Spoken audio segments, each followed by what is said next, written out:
నమస్కారం city bulletin కి స్వాగతం. ముందుగా హెడ్లైన్స్. పోలీసులు ప్రజల ప్రాణ ఆస్తి రక్షణలో ఒత్తిడికి లోను అవ్వకుండా విధులు నిర్వహించాలని తెలిపిన డీసీపీ ఏ భాస్కర్. జిల్లా కేంద్రం ఓ ప్రైవేట్ హాల్లో పోలీసులకు ప్రత్యేకంగా ఏర్పాటు చేసిన వైద్య శిబిరంలో పాల్గొని మాట్లాడిన డీసీపీ.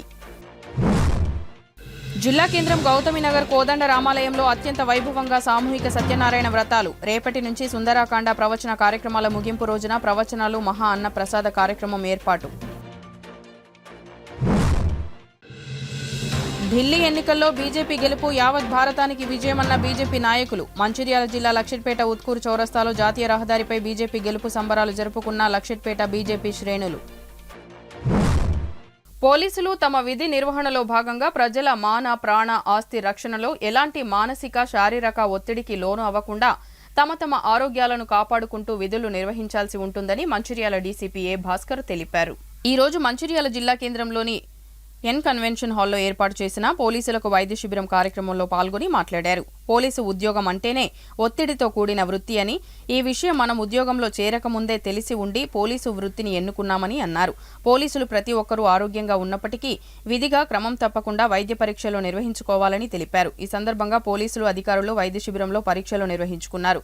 ఈ కార్యక్రమంలో Mancherial ACP Prakash, Bellampalli ACP Ravikumar, Jaipur ACP Venkateswarlu, Mancherial CI Pramodrao, police అధికారులు, పోలీసులు, వైద్య సిబ్బంది పాల్గొన్నారు.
ఇతర డాక్టర్లకు నా యొక్క స్వాగతం.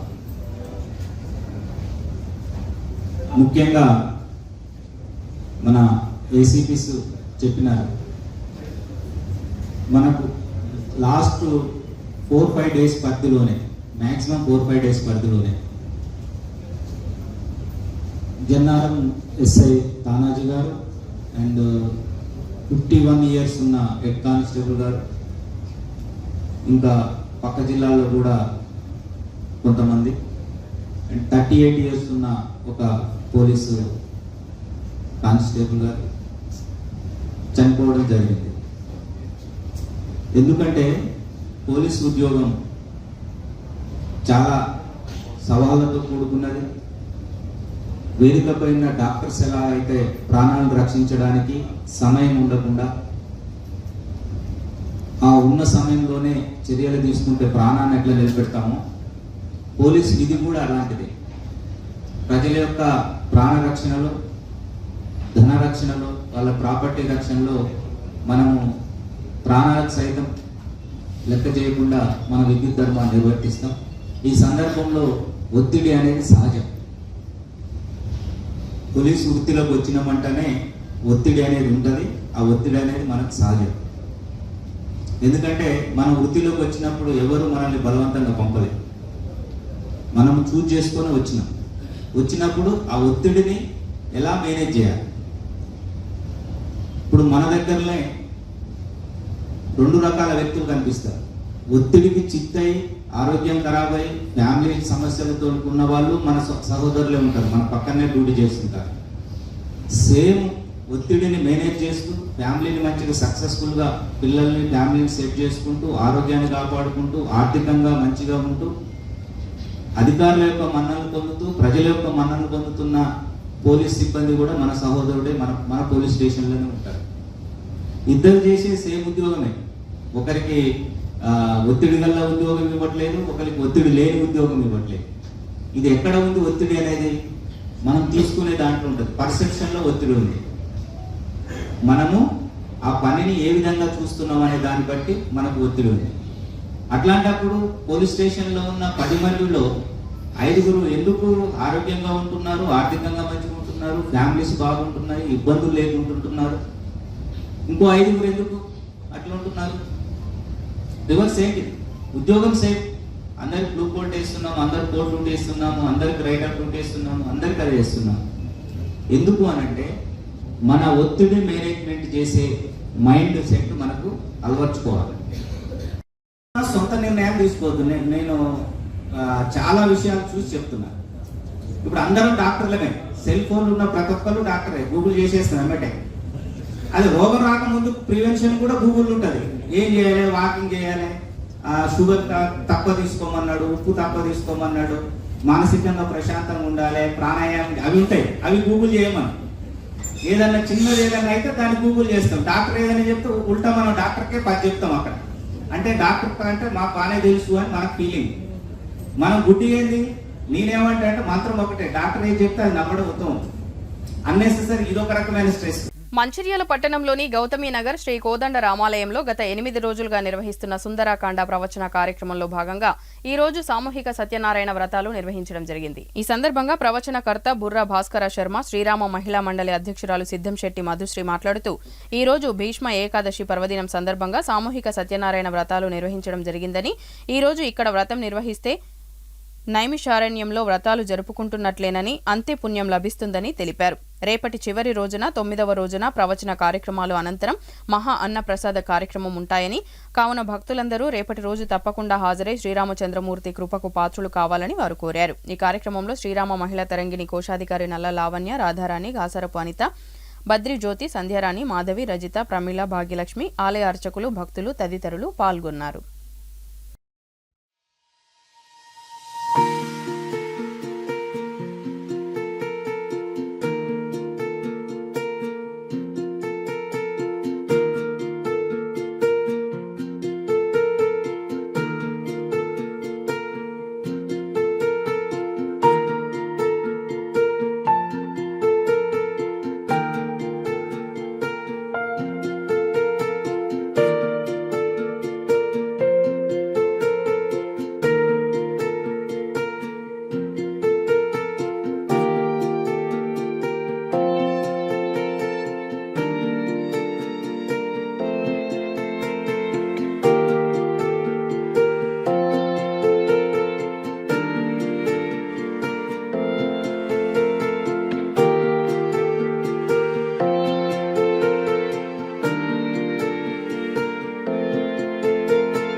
జై శ్రీమన్నారాయణ. ప్రియ భాగవత్ బంధువులారా, మంచిర్యాలలోని గౌతమ్ నగర్లో శ్రీ కోదండ రామలింగేశ్వర స్వామి దేవస్థానంలో లోక కళ్యాణార్థమై సుందరాకాండ పారాయణ ప్రవచనం కార్యక్రమం బ్రహ్మశ్రీ బుర్ర భాస్కర శర్మ గారిచే నిర్వహించబడుతుంది. అందున ఇవాళ 8వ రోజు భీష్మేకాదశి సందర్భంగా లోక కళ్యాణార్థమై రమా సహిత సత్యనారాయణ స్వామి వ్రతం కార్యక్రమం, అలాగే ఇప్పుడు ప్రవచన కార్యక్రమం ప్రారంభమవుతుంది. సాయంకాలము సామూహిక విష్ణు సహస్రనామ పారాయణము కార్యక్రమాలు ఇవన్నీ కూడా మా కోదండ రామలింగేశ్వర స్వామి దేవస్థానంలో మహిళా తరంగిణి విభాగం వారిచే ఈ కార్యక్రమాలు నిర్వహించబడుతున్నాయి. కావున భక్తులందరూ కూడా అధిక సంఖ్యలో విచ్చేసి ఆ స్వామివారి యొక్క అనుగ్రహానికి పాత్రులై ప్రసాదం స్వీకరించగలరని మనవి. జై శ్రీమన్నారాయణ. ఎంత ఆనందంగా ఉన్నది. ఈరోజు పండుగ వాతావరణం అంతా ఈ యొక్క మన కోదండ రామాలయంలోనే ఉన్నది అన్నట్టుగా ఉన్నది. భీష్మ ఏకాదశి సందర్భంగా నైమిషారణ్యంలో వ్రతం గనక సత్యనారాయణ వ్రతం చేస్తే ఎంతటి పుణ్యము కలుగుతుందో ఈ యొక్క ఇంత శ్రీమద్ సుందరాకాండ పురాణ ప్రవచనం జరిగేటువంటి సందర్భంలో మన యొక్క సత్యనారాయణ వ్రతానికి కూడా అంతే పుణ్యం కలుగుతుందని చెప్పేసి మన గురువు గారు నిన్న చెప్పడం జరిగింది. మా మహిళా తరంగిణి యొక్క ఆధ్వర్యంలో ఇంతటి మహత్కార్యము ఆ యొక్క మా శ్రీరామ మహిళా తరంగిణి చేత చేయించడం మా పూర్వజన్మ సుకృతంగా భావిస్తున్నాము. కాబట్టి అవకాశము మళ్ళీ ఇంకొక రోజు వస్తుందో లేదో తెలియదు. కాబట్టి ఈ సువర్ణ అవకాశాన్ని ఇప్పుడే వినియోగించుకోవాల్సిందిగా కోరుచున్నాము. భగవద్భక్తులందరికీ కూడా రేపటితో ఈ కార్యక్రమము శ్రీమద్ సుందరాకాండ పురాణ ప్రవచనము అనేది ముగుస్తుంది. కాబట్టి అందరూ కూడా వచ్చి మీరందరూ కూడా సమస్త సుఖినో భవంతు అని అన్న విధంగా రేపటి కార్యక్రమంతో ముగుస్తుంది. కాబట్టి అందరూ కూడా అన్న ప్రసాదాన్ని స్వీకరించి మా స్వామివారి కృపకు పాత్రలు కావాల్సిందిగా కోరుచున్నాము. జై శ్రీరామ్. జై జై శ్రీరామ్. మంచిర్యాల జిల్లా లక్షట్పేట మున్సిపాలిటీ పరిధిలోని ఉత్కూర్ చౌరస్తా వద్ద జాతీయ రహదారిపై ఢిల్లీలో బీజేపీ పార్టీ గెలిచిన సందర్భంగా సంబరాలు నిర్వహించిన లక్షట్పేట బీజేపీ శ్రేణులు బాణసంచా కాల్చి మిఠాయిలు పంపిణీ చేసుకుని సంబరాలలో మునిగిపోయారు. ఈ సందర్భంగా బీజేపీ నాయకులు మాట్లాడుతూ నరేంద్ర మోడీ సారథ్యంలో భారతావని సురక్షితంగా ఉందనడానికి ఈ ఫలితాలే నిదర్శనం అని అన్నారు. దేశం మొత్తం బీజేపీ పార్టీకి అండగా ఉండి సుభిక్ష పాలన కలకాలం కొనసాగాలని ఆకాంక్షించారు. ఢిల్లీ అసెంబ్లీ ఎన్నికల్లో బీజేపీ ఘన విజయం సాధించగా గత ఆప్ ప్రభుత్వంలో ముఖ్యమంత్రి మంత్రులు ఓటమి పాలయ్యారంటే వారి అవినీతి ఏ స్థాయికి వెళ్లిందో అర్థమవుతుందని అన్నారు. ఈ కార్యక్రమంలో బీజేపీ లక్షట్పేట పట్టణ అధ్యక్షులు వీరమల్ల హరిగోపాలరావు, ప్రధాన కార్యదర్శి సామ వెంకటరమణ, సాయి సచిన్, మోటపలుకుల సతీష్, సీనియర్ నాయకులు నరేష్ జైన్, రమేష్ చంద్, కోమాకుల రవి, రాజగురువయ్య, పంచాల రమేష్, బుద్దె సిద్ధార్థ, నరసింహ, దామనపల్లి సతీష్, వెంకటేష్, గంగన్న తదితరులు పాల్గొన్నారు. సాధించి హేమీలను ఓడగొట్టిన ఘనత ఈరోజు నరేంద్ర మోడీ నాయకత్వంలో బీజేపీ యొక్క ఘనత. ఈరోజు ముఖ్యమంత్రి కానివ్వండి, జైలుకు పోయిన వాళ్ళు అందరూ కూడా ఓడిపోయినారు. ఇది యొక్క భారతదేశం యొక్క గొప్ప విజయం. ఆమ్ ఆద్మీ పార్టీ అంటే మేము నీకున్నాం అనేటువంటి చెట్టు అర్థం వచ్చేటువంటి పార్టీ. ఈరోజు దొంగలు, కలియుగ రాక్షసులు, భారతదేశంలో ఉన్నటువంటి అర్బన్ నక్సలైట్లు నీతిగా నిజాయితీగా ఉంటాం, మేము నిజాయితీ పరిపాలన అందిస్తామని లిక్కర్ స్కాములు చేసి భారతదేశాన్ని ఒక విధంగా మొత్తం దోచుకొని జైళ్ళకు పోయి ఈరోజు ఎన్నికలకు పోయింది. వీళ్ళ పార్టీ ఎవరు పెట్టిందంటే ఈ ఆమ్ ఆద్మీ పార్టీ అనేటువంటిది. దీని లింకులు చూస్తే ఖలిస్తాన్, పంజాబ్ ఏర్పాటువాద, హర్యానా, పంజాబ్, రాజస్థాన్, పాకిస్తాన్, పంజాబ్ కలుపుకొని ఒక దేశం తయారు చేసి ఆ దేశానికి ప్రధానమంత్రి కావాలనుకున్న ఈ దొంగనే కేజ్రీవాల్, ఈ అరవింద్ కేజ్రీవాల్ అనేటువంటి భారతదేశాన్ని ముక్కలు చేయడానికి తెలిసింది బీజేపీ అంటే ఏంటని. ఢిల్లీలో అతి విజయంగా సాధించింది బీజేపీ. ఒక ఏంటి అనేది ప్రతి ఒక్కరు కూడా తెలుసుకోవాల్సిన అవసరం ఉంది. కాబట్టి ప్రతి ఒక్కరు బీజేపీ గురించి ఆలోచించండి, ప్రతి ఒక్కరు బీజేపీనే గెలిపించండి. ఇంకా తెలంగాణలో కూడా బీజేపీ రావాలని కోరుకుంటున్నాం. జై బీజేపీ. ఉత్తరప్రదేశ్ మరియు ఢిల్లీ స్థానాలలో అసెంబ్లీ నియోజకవర్గాలలో ఘన విజయం సాధించినటువంటి నరేంద్ర మోడీ నాయకత్వాన భారత ప్రజలు అహర్నిశలు అన్ని విధాలు ఆశీర్వదించి భారతదేశంలో బీజేపీ ఉంటేనే బాగుంటుందనే ఆకాంక్షతోని సుసంపన్నమైనటువంటి ఓటర్లు ఆ యొక్క ఓట్లతో యూపీ ప్రభుత్వాన్ని ఢిల్లీ ప్రభుత్వాన్ని విజయ పథంలో నడిపించి దుర్మార్గుల కలల్లో బెదిరింపులు చేసినటువంటి భారత ప్రధానమంత్రి నరేంద్ర మోడీ గారి నాయకత్వం కావాలనే ఆకాంక్షతో గెలిపించాను. ఢిల్లీలో బీజేపీ ప్రభుత్వం నిలబడ్డది. సింగరేణిలో పనిచేసే కార్మికులకు పనిచేసే ప్రదేశాలలో సరైన పనిముట్లు లేక అధిక పని భారంతో మానసిక ఆవేదనకు గురవుతున్నారని కోల్ మైన్స్ రెగ్యులేషన్ ప్రకారంగా నామ్స్ అమలు పరచాలని ఏఐటీయూసీ కేంద్ర ఉపాధ్యక్షులు మిట్టపల్లి వెంకటస్వామి అన్నారు. శనివారం సింగరేణి కాలరీస్ వర్కర్స్ యూనియన్ ఆధ్వర్యంలో మందమరి ఏరియా కాసిపేట 2వ గనిపై ఫిట్ సెక్రటరీ గుల్ల శ్రీనివాస్ అధ్యక్షతన గేట్ మీటింగ్ ఏర్పాటు చేశారు. ఈ సమావేశానికి ముఖ్య అతిథులుగా కేంద్ర ఉపాధ్యక్షులు మిట్టపల్లి వెంకటస్వామి, వెల్లంపల్లి బ్రాంచ్ ఇన్ఛార్జి చిప్ప నర్సయ్య, బ్రాంచ్ సెక్రటరీ దాగం మల్లేష్లు హాజరై మాట్లాడారు. బొగ్గు ట్రాన్స్పోర్ట్ చేసే లారీలు సమయానికి అందుబాటులో లేక డంపింగ్ చేయడం వలన బొగ్గు నాణ్యత తగ్గి సంస్థకు నష్టం వాటిల్లుతున్నదని అన్నారు. వెంటనే పై స్థాయి అధికారులు ట్రాన్స్పోర్ట్ విషయంలో చర్యలు తీసుకోవాలని కోరారు. కొన్ని జాతీయ సంఘాలు కుట్రపూరితంగా అర్థం లేని తప్పుడు ఆరోపణలతో ఏఐటీయూసీపై నిందలు వేస్తున్నారని, అలాంటి ఆరోపణలను ఏఐటీయూసీ ద్వారా ఖండిస్తున్నామని అన్నారు. అనంతరం ఏఐటీయూసీ యూనియన్లో 13 మంది ఉద్యోగులను కండువా కప్పి యూనియన్లోకి ఆహ్వానించారు. ఈ కార్యక్రమంలో ఫిట్ కమిటీ ఉపాధ్యక్షులు కొండపల్లి నర్సయ్య, అసిస్టెంట్ ఫిట్ దగ్గర Boddula Venkatesh, working men inspector Subhash Chandrabose, Jogu Ketan తదితరులు పాల్గొన్నారు. ఈరోజు రాజకీయ జోక్యం ఎక్కువ కావడం వల్ల కార్మికుల సమస్యలు పెండింగ్ పడుతున్నాయి.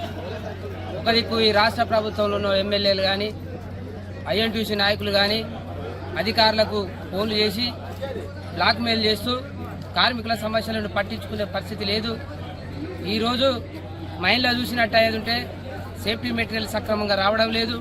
డబుల్ స్టాప్ రేకులు కానీ, డ్రిల్ రాడ్స్ కానీ, స్టవ్వింగ్ మెటీరియల్ కానీ రాక ఇక్కడ స్థానికంగా ఉన్న అధికారులు బాగా ఇబ్బంది పడుతుంటే మరి ఆ సమస్యలను పట్టించుకోవడం లేదు, సరైన గ్లోజులు ఇవ్వడం లేదు. మరి కాబట్టి కార్మికుల సమస్యలు పెండింగ్ పడిపోతున్నాయి, వాటిని మాట్లాడే పరిస్థితి లేకుండా పోతుంది. ఒక విధంగా మరి ఇక్కడ మేనేజర్ గారిని అడిగినా, లేకుంటే డైరెక్టర్ మన జిఎం లెవెల్ అడిగితే అవి కార్పొరేట్ నుండి రావాలని చెప్తుంది. కార్పొరేట్ పరిస్థితుల్లో చూసేటుంటే పర్చేస్ చేయడం కోసం డైరెక్టర్లు లేరు, అడిగేటోళ్ళు లేరు. ఉత్పత్తి కావాలని అధికారుల మీద, కార్మికుల మీద ఒత్తిడి తెస్తున్నారు, కానీ కింది స్థాయిలో పైల ఈ సింగరేణిని పట్టించుకోవడం లేదు. అదే కాదు, మరి గుర్తింపు సంఘంగా మీరు ఏదైతే మాకు టెక్చర్ మీటింగ్ జరపాలో ఆ మీటింగ్ జరపడం లేదు. ఒక మీటింగ్ జరిగింది, ఆ మీటింగ్లో జరిగిన ఇంప్లిమెంట్ చేయడం లేదు ఈ యాజమాన్యం. అంటే కావాల్సుకునే ఈ యొక్క ప్రభుత్వం, ఇక్కడ ఉన్న అధికారులు, ఇక్కడ స్థానికంగా ఉన్న వాళ్ళు కావాల్సుకొని కుట్రపూరితంగా కార్మికులను కానీ, ఏఐటీయూసీని కానీ బదనాం చేయడం కోసం ఏదైతే జరుగుతుందో దాన్ని ఏఐటీయూసీ 134 సంవత్సరాల సింగరేణి చరిత్రలో ఏనాడు కని విని ఎరుగని పద్ధతులలో పారిశ్రామిక సంబంధాలు దెబ్బతింటున్నాయి. అధికారుల తీరు మారాలే. అదే రకంగా గత 12-13 సంవత్సరాలుగా సింగరేణి కంపెనీలో రాజకీయ జోక్యం విపరీతంగా పెరిగిపోయింది.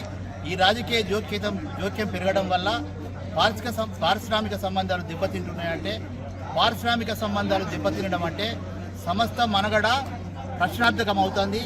కాబట్టి వెంటనే పాలకులు రాజకీయ జోక్యాన్ని తగ్గించుకోవాలి, ఎమ్మెల్యేల ఎంపీల ఇంటర్ఫీరెన్స్ తగ్గాలి. అలాగే కార్మికులు స్వేచ్ఛగా పనిచేసి రక్షణతో కూడిన ఉత్పత్తి వచ్చే పద్ధతులలో నిర్వహించాలి. అదే రకంగా సింగరేణి కంపెనీలో ఏదైతే కార్మిక చట్టాలు ఉన్నాయో ఆ చట్టాల పరిధిలో code of discipline, industrial dispute act 1947, అదే రకంగా coal mines regulation, coal mines రూల్స్లను కూడా పాటించాలి, వర్క్ నామ్స్ పాటించాలి. ఒక కార్మికునికి అండర్ గ్రౌండ్లో ఎంత గాలి ఉండాలి అనే పద్ధతులలో సేఫ్టీ ప్రికాషన్స్ తీసుకొని ఖచ్చితమైన పని విధానాలతో పనిముట్లు సరఫరా చేయాలి.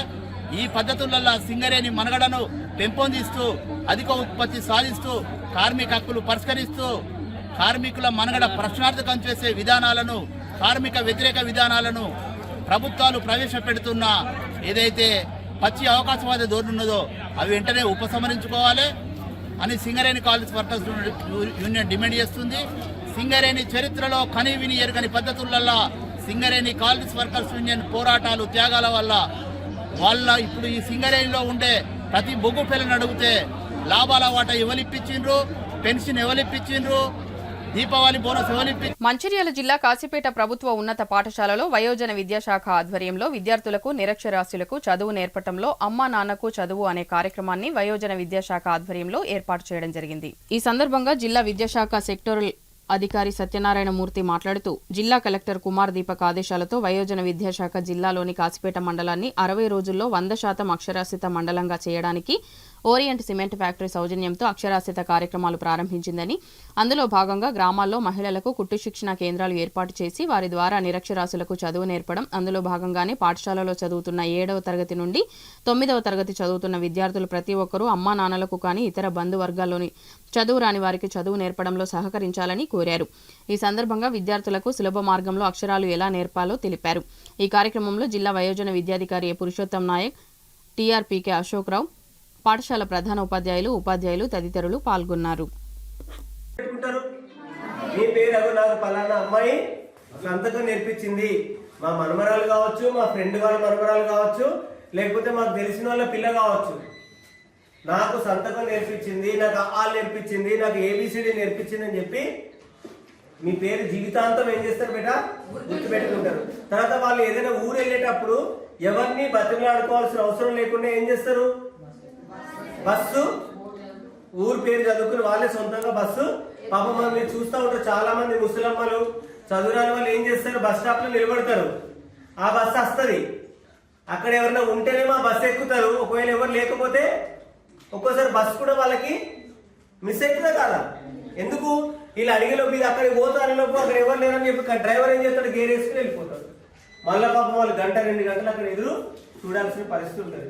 అదే మీరు 4 అక్షరాలు నేర్పించింది అనుకోండి, హై, దా, రా, బా, దు కలిపితే ఏమవుతుంది, హైదరాబాద్ అని చదవగలిగితే హైదరాబాద్ వెళ్ళాల్సిన ముసలమ్మ హైదరాబాద్ బస్ ఎక్కుతుందే కదా, ఎవరైనా అడగాల్సిన అవసరం ఉంటుందా, ఉండదు. తర్వాత ఏలిముద్ర, మన సంతకం పెడితే కొంచెం గౌరవంగా భావిస్తున్నాం కాబట్టి మనందరం కూడా మన మండలంలో ఉన్న నిరక్షరాస్యులు అందరూ గౌరవప్రదంగా ఏలిముద్ర వేయకుండా సంతకం పెట్టేలాగా చేయాల్సిన బాధ్యత మనందరం తీసుకుందామా వద్దా? తీసుకుందాం. అంటే మరి దీనికి పైసలు ఇస్తారు ఏమన్నా, మరి ఏమిస్తారు? మీకు 5గురిని అప్పచెప్పినాం, 5గురికి మీరు అక్షరాలు నేర్పించిండ్రు, సంతకం పెట్టడం నేర్పించిండ్రు, ఏదైనా చిన్న పదాలు చూస్తే వాళ్ళు చదవడం నేర్పించిండ్రు, వాళ్ళ పేరు వాళ్ళు రాయడం నేర్పి. బులెటిన్ ముగించే ముందు మరోసారి ముఖ్యాంశాలు. పోలీసులు ప్రజల ప్రాణ ఆస్తి రక్షణలో ఒత్తిడికి లోను అవ్వకుండా విధులు నిర్వహించాలని తెలిపిన డీసీపీ ఏ భాస్కర్. జిల్లా కేంద్రం ఓ ప్రైవేట్ హాల్లో పోలీసులకు ప్రత్యేకంగా ఏర్పాటు చేసిన వైద్య శిబిరంలో పాల్గొని మాట్లాడిన డీసీపీ. జిల్లా కేంద్రం గౌతమినగర్ కోదండ రామాలయంలో అత్యంత వైభవంగా సామూహిక సత్యనారాయణ వ్రతాలు. రేపటి నుంచి సుందరాకాండ ప్రవచన కార్యక్రమాల ముగింపు రోజున ప్రవచనాలు, మహా అన్న ప్రసాద కార్యక్రమం ఏర్పాటు. ఢిల్లీ ఎన్నికల్లో బీజేపీ గెలుపు యావత్ భారతానికి విజయమన్న బీజేపీ నాయకులు. మంచిర్యాల జిల్లా లక్షిట్పేట ఉత్కూరు చౌరస్తాలో జాతీయ రహదారిపై బీజేపీ గెలుపు సంబరాలు జరుపుకున్న లక్షిట్పేట బీజేపీ శ్రేణులు. సిటీ న్యూస్ ఇంతటితో సమాప్తం. తిరిగి ప్రసారమయ్యే సిటీ న్యూస్లో మళ్ళీ కలుద్దాం. అంతవరకు సెలవు. నమస్కారం.